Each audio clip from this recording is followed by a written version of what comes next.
Ұлттың сақталуына да, жоғалуына да себеп болатын қуатты нәрсе бұл тіл екенін ұлағатты сөзді қалдырған ұлы ұстаз кемеңгер Ахмет Байтұрсыновтың бүгінгі төл мерекесі 5 қыркүйек Қазақстан халқы тілдер күнімен баршамызды құттықтағым келеді. Ахмет Байтұрсынов бұл әрі аудармашы, әрі қоғам қайраткері, әрі ұстаз, әрі жаңа мектеп реформасының негізін қалаушы үлкен қаһарманның бірі. Оның барлық істері қоғамдағы, ел алдындағы, елдің қамын, елдің мұңын жоқтап, намысын қорғап, барлық басын тігіп, бай кедейге бөлмей, солардың мұңын жоқтап,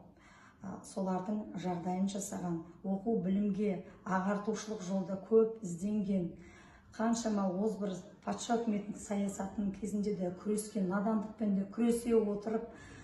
20 жылын сарп еткізе отырып, барлық осы оқуға, білімге, әдебиет танытқыш, жазуға, сызуға өзінің барлық еңбектерін танытып, қазақ халқының білімді,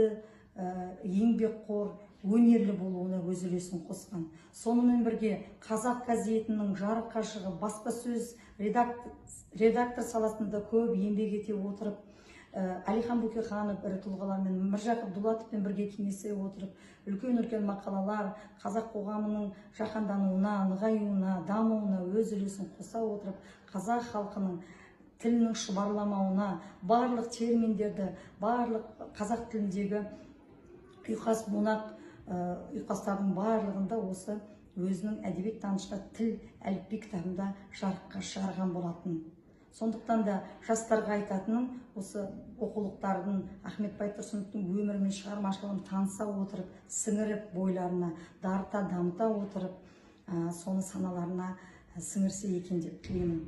Тіл мерекесі тағы да құтты болсын.